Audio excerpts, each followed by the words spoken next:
क्या बात है बहू, खाना पकाना खत्म हुआ? मेरे बेटे का तो वक्त हो गया है दुकान से आने का। हाँ मम्मी जी, सब हो गया है। उनके आने से ही मैं खाना परोस दूंगी। बहू, तुम्हें तो सब मालूम ही है, पर फिर भी बोल रही हूँ, 2 सबसे बड़ी बड़ी मछली की पीस मेरे बेटे के लिए उठा के रखना। और हाँ, रात के लिए भी अलग से रखना मेरे बेटे के लिए। समझ में आया बहू? ठीक है माँ जी, आप जो बोलेंगी। और हाँ, मेरे लिए मछली के 2 पेटी के पीस रखना। और हाँ, पूंछ के पीस भी, क्योंकि बचपन से तो मेरा बेटा मछली के गादा ही खाता है, इसीलिए मुझे ये सब पीस खाना पड़ता था पहले। अभी तो आदत पड़ गई है, इसके बिना काम ही नहीं चलता। ठीक है माँ जी, आप जो बोलेंगी। अच्छा बहू, मुझे बताओ तो कि बेटे के लिए मछली के कितने पीस लाई हो बाजार से? मुझे तो मालूम नहीं है, पर फिर भी बोलने से मैं तुम्हें बोल पाऊंगी कि किस समय कौन सा देना है। माँ जी, आपके बेटे ने एक मध्यम आकार की कातला मछली लाए है। मेरा मतलब 4 पीस गादा, 2 पीस पेटी का, 1 मछली का पूंछ और हाँ, 1 मछली का सर भी है। ओह, तो तुमने मछली के सर को बीच से 2 हिस्सा किया है ना पकाने के लिए? हाँ माँ जी, किया है मैंने। ठीक है, बेटे के लिए 2 गादा पीस मछली रखना दोनों वक्त के लिए। ये बात तो मैंने तुम्हें बता ही दी है पहले। और मेरे लिए 1 पेटी और मछली का पूंछ रात के लिए। और हाँ, मछली का एक सर का पीस भी। समझ आया बहू? और हाँ, जो एक और मछली का पेटी और सर का पीस रहेगा वो मुझे दोपहर को ही दे देना। और वो पूंछ का पीस भी। तुम्हें तो पता ही है कि मुझसे मछली का पूंछ रात को नहीं खाया जाता है। ठीक है, आप जो बोलेंगी। ओहो, तुम्हारे बारे में तो मैं भूल ही गई थी। तुम्हारे लिए मछली का 1 टुकड़ा है तो? नहीं मतलब माँ जी, जितना है उसमें से उनका और आपका ही होगा। इसलिए मैं दाल, तले हुए आलू और मछली के झोल के आलू से चावल खा लूंगी। आप मुझे लेकर एकदम चिंता मत कीजिएगा, मैं ठीक खा लूंगी। ना ना, हम सब मछली खाएंगे और तुम सिर्फ झोल और आलू। ऐसा थोड़ी ना होता है, वरना तुम बाहर जाके कहोगी कि मेरे ससुराल में मेरी सास मुझे कुछ खाने ही नहीं देती है। नहीं नहीं माँ जी, आप ऐसा क्यों बोल रही हैं? किसी को मैं कुछ नहीं बोलूंगी, किसी को कुछ पता ही नहीं चलेगा। मैं सच बोल रही हूँ। आप कोई चिंता ना करें। मछली के झोल के आलू और दाल और तले हुए आलू मेरे लिए काफी है। ठीक बोल रही हो ना बहू? खा पाओगी ऐसे? हाँ माँ जी, आप बिना मतलब इतना सोच रही हैं। आपके बेटे का आने का वक्त हो गया है। एक काम कीजिए, आप हाथ मुंह धो लीजिए, तब तक मैं खाना परोस देती हूँ। ठीक है, मुझे तो ये सब समझ आया, लेकिन मेरे बेटे को ये सब बात पता ना चले, वरना मेरा बेटा मुझसे कहेगा कि मेरी माँ मेरी पत्नी को खाने ही नहीं देती है। समझ आया ना बहू? उफ माँ जी, अब आप इस विषय को लेकर इतना मत बोलिए। आपका बेटा आता ही होगा। ठीक है, फिर मैं जल्दी जल्दी हाथ मुंह धो लेती हूँ। सोहिनी के ससुराल में ये कोई नई घटना एकदम नहीं थी। ये घटना हर रोज की कहानी है। मांस, मछली, अंडा घर में चाहे कुछ भी अच्छा बुरा पकता है, सोहिनी की किस्मत में कुछ भी नहीं रहता। जो भी खाना बनता है पूरा माँ जी और बेटे के नाम का हो जाता है। और आज तो सिर्फ खाने के लिए सूखे चावल और कल के सड़े हुए सब्जी भाजी है। और ऐसा हर रोज चलता है सोहिनी के ससुराल में।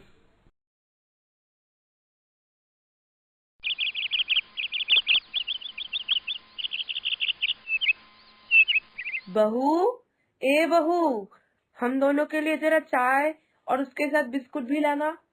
अरे छोड़ो, चाय की क्या जरूरत है? मैं तो सिर्फ तुम्हारा हालचाल पूछने आई थी। अरे, मेरी बहू के हाथ का चाय पियोगी ना, मजा आ जाएगा। मेरी बहू बहुत अच्छा चाय बनाती है। मैंने तो सुना है तुम्हारी बहू बहुत अच्छी है, सब सुनती है तुम्हारी, बड़ी भाग्यशाली हो। हाँ, सुनती है ना। वो इतनी अच्छी है कि मैं क्या ही बोलूं। जितनी तारीफ करूं उतनी ही कम होगी मेरी बहू के लिए।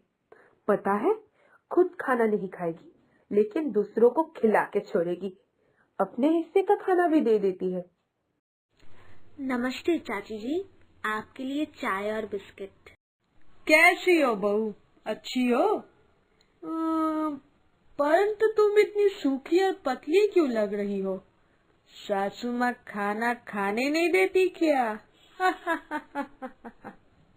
देखो ना उमा दी, मैंने तो तुम्हें पहले ही कहा था, मेरी बहू भोजन ग्रहण करना ही नहीं चाहती है। कितना बोलती हूँ मैं खाने के लिए, लेकिन फिर भी अपने हिस्से का खाना मुझे दे देती है। अंडा, मांस, मछली नहीं खाएगी तो सूखी हड्डी बनेगी ना, अच्छा स्वरूप कैसे मिलेगा? उसके ना को सुनना मत, यही तो उम्र है भाई। अभी नहीं खाएगी तो कब? बहू को जोर जबरदस्ती अंडा, मच्छी और मांस खिलाना ठीक है ना? कहती है कि जोर जबरदस्ती खिलाओ, जितना पकता है उतने से तो अपना ही पेट नहीं भरता, और कहती है बहू को खिलाओ। जितनी नौटंकी वाली बातें दूसरों के घर में जाकर। अपने घर की बहू को तो ठीक से चावल भी नहीं देती है, और आई है मुझे सिखाने। क्या हुआ, क्या सोच रही हो? कुछ बोलती क्यों नहीं? क्या हो गया? अरे ना ना, मैं भी वही सोच रही थी।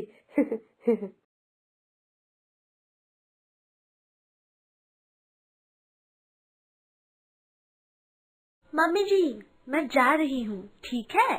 जल्दी वापस आ जाऊंगी। है, जल्दी घर लौट के आना, ठीक है ना? तुम्हें तो पता ही है, मैं बूढ़ी हो रही हूँ, अकेले सब कैसे संभालूंगी।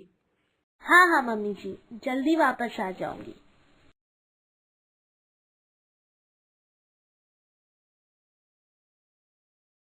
ये ससुराल पे तुझे खाने में क्या देते हैं? बता मुझे, बता। क्या बोलूँ माँ, ससुराल में जो भी खाना पकता है सब कुछ तो माँ जी और उनके बेटे के पीछे ही खत्म हो जाता है। मांस, मछली और अंडा, चाहे कुछ भी बन जाए, मेरे लिए कुछ भी नहीं बचता।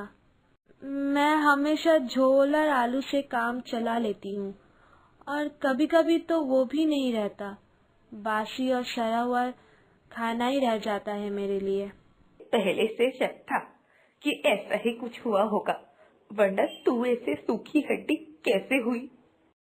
तेरी सास को और तेरी पति को ये बात पता है कि तेरे लिए खाने को कुछ भी नहीं बचता है? हाँ, माँ जी को सब पता है, पर उनको कुछ नहीं मालूम। माँ जी ने उनको कहने से मना किया है मुझे। ओह, अब मुझे सारी बात समझ में आ रही है। तेरी सास तेरे हिस्से का खाना खा सके, इसीलिए चालाकी से ये चाल चली है। इतनी सरल और सीधी रहने से नहीं चलेगा। खुद के लिए लड़ाई करनी ही पड़ेगी तुझे। रोज रोज तुझे खाने नहीं देगी, पूरा दिन मेहनत करवाएगी। ऐसा तो नहीं चलने वाला। तो फिर क्या करूँ माँ? मैं अपने भोजन के लिए झगड़ा करूँगी, घर में परेशानी का कारण बनूंगी? ना ना, छी छी छी, ये सब मेरे से नहीं होगा माँ। चुप कर पगली, और मेरी बात ध्यान से सुन। और मैं जैसा जैसा बोल रही हूँ वैसा वैसा कर। अब जब भी घर में मांस, मच्छी या अंडा बनेगा, अपने लिए पकाने के बाद एक बड़ा सा पीस उठा लेना। सोहिनी अपने मायके में 2 दिन रहने के बाद अपने ससुराल वापस आ गई और अपने माँ के सिखाई हुई बातों का पालन कर अपने हिस्से का पहले से उठाकर रखने लगी। क्या हुआ बहू, खाना पक गया? मुझे अभी खाने दे दो, बड़ी जोरों की भूख लगी है। हाँ माँ जी, अभी परोस रही हूँ, आप बैठ जाइए। पता नहीं आज क्यों इतनी भूख लगी है। ये लीजिए माँ जी, चावल, मछली, सब्जी सब बन गया है। अब आप शांति से भोजन ग्रहण करें। बात हुई बहू, फिर पता नहीं कि कम से कम मुझे दोपहर को मच्छी के 2 से 3 पीस लगते हैं। इसमें मैं क्या करूं? ये बात आप अपने लड़के को बोलिएगा। वो अगर इतना कम लाएंगे तो इसमें मेरा क्या कसूर? मैंने आपको आपके हिस्से का ही दिया है। तो कुछ और लग रहा है। अपने मायके से आने के बाद इसके हाव भाव में कुछ बदलाव आया है। एक काम करती हूँ, अभी चुपचाप खा लेती हूँ, बाद में इसके ऊपर नजर रखनी पड़ेगी। सासू माँ को सोहिनी का बर्ताव कुछ अच्छा नहीं भाया, इसलिए उन्होंने सोहिनी पर नजर रखने की सोची। सासू माँ के भोजन के बाद जब सोहिनी अपना भोजन लेकर बैठी, बाप रे, लगता है शादी के बाद ये पहली बार मैं मछली खाने वाली हूँ अपने ससुराल में। क्या बहू, तुम मछली खा रही हो? और जब मैंने तुमसे मांगा तो तुमने मुझसे साफ मना कर दिया कि एक और भी पीस नहीं बचा है। माँ जी, मैंने तो गलत कुछ नहीं कहा है। दोपहर के लिए तो एक भी पीस नहीं रही, और जो ये एक पीस है वो तो मेरे हिस्से का है। हाँ, फिर से बोलना। हाय भगवान, ये क्या हो गया मेरे साथ? अरे कौन किधर हो? इधर आओ और देखो मेरे साथ क्या हो गया। अरे मैंने ये कौन सी चुड़ैल को मेरे घर लाई? अपने पति और अपनी सास को भोजन ना देके खुद बैठी मजे से खा रही है। माँ जी, ऐसे चिल्लाइए मत, नहीं तो मैं पूरे गांव वासियों को और साथ ही साथ आपके लड़के को भी सब सच सच बता दूंगी। आपने इतने दिन जो जो मेरे साथ किया है, खुद 4 से 5 पीस मछली, 7 से 8 पीस मांस खाया करती है, यहाँ तक कि मेरे हिस्से का भी। और मुझे सिर्फ झोल और आलू, वो भी सूखे चावलों के साथ खाने दिया। घर में बासी और सड़ी हुई चीजें मेरे खाने के लिए, ऐसा क्यों? और आप दोनों के लिए गर्मा गर्म और अच्छे पकवान, ऐसा क्यों? ठीक है, बुलाइए, सभी को बुलाइए। मैं सबसे पूछूंगी कि इस घर में क्या मैं एक सिर्फ और सिर्फ काम वाली बाई हूँ? अच्छा माँ जी, अगर मैं आपकी बहू नहीं बेटी होती तो फिर भी आप मेरे साथ ऐसा सलूक करती, ऐसा व्यवहार करती?